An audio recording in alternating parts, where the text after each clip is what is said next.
নিয়মে কিন্তু সব ধরনের অঙ্ক আপনারা পারবেন। তাহলে আমরা ধরি যে মোট শ্রমিক সংখ্যা ধরে নেব আমরা প্রথমে। মোট যেহেতু এখানে নেই, তাহলে মোট শ্রমিক সংখ্যা হলো গিয়া কজন, আমরা ক ধরি এক্স ধরতে পারতাম, কজন।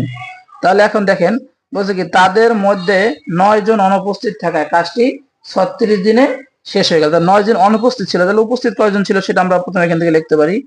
তাহলে উপস্থিত ছিল, মোট যেহেতু আমরা ক ধরেছি, তাহলে ক থেকে আমরা 9 জন অনুপস্থিত ছিল, তার মানে উপস্থিত ছিল এই কয়জন।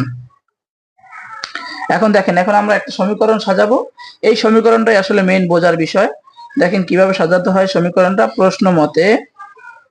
তাহলে টোটাল হলো আমাদের কতদিনে, 18 দিনে করে দিবে বলেছিল। তাহলে 18 জনে আমাদের কতজন শ্রমিকে, এই যে কজন মোট শ্রমিক, মোট কাজের দিন, তাহলে ক, এইটা ছিল আমাদের মেইন সমীকরণ। এখন এটা সমান সমান কি বলছে, যে এইটা সমান সমান আমাদের কাজ হয়েছে, এখানে দেখুন আছে কত, 36 দিনে কাজটি সম্পন্ন হয়। তাহলে আমরা এখানে প্রথম যখন দিন লিখেছিলাম, তাহলে 36 দিনে, 36 জনে করছে কজনে মিলে, এই যে ক থেকে 9 জন মাইনাস দিয়েছিলাম, এই 9 জনে।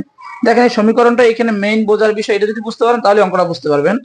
এইখানে 18 মোট দিন ছিল এবং এতজনে মিলে যতটুকু কাজ করেছে, এইখানে 36 জনে 36 দিনে করেছে কতজন, এই যে ক থেকে যে কজন বাদ গিয়েছিল, এই যে তাদের মধ্যে 9 জন অনুপস্থিত থাকায় কাজটি 36 দিনে সম্পন্ন হয়। তার মানে 36 জনে করছে কতজন, এই যে 9 জন অনুপস্থিত হয়, তার মানে এই দুটো সমান।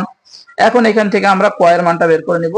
দেখেন এখানে ক এর মানটা কিভাবে বের করতে আমি খুব বুঝে বুঝে করাচ্ছি, যেন আপনারা বুঝতে পারেন, যারা দুর্বল আছেন তারাও যেন বুঝতে পারেন। এইটাকে আমরা দুইটার সাথে গুণ দেবো। এখানে 36 এর ক, 36 এর সাথে ক গুণ করলে হবে 36 ক, প্লাস এখানে মাইনাস হবে মাইনাস 9 এর সাথে 36 গুণ দিলে হবে 4 নং 36 এর 4, 6 নং 54, 54 4 55 32। এটা আপনারা করে নেবেন। হ্যাঁ, দেখেন এখন যদি আমরা এখানে আমরা ইয়া করি, এটা যেহেতু এখানে প্লাস আছে, সমান সমান এই পাশে আনলে এটা মাইনাস হয়ে যাবে।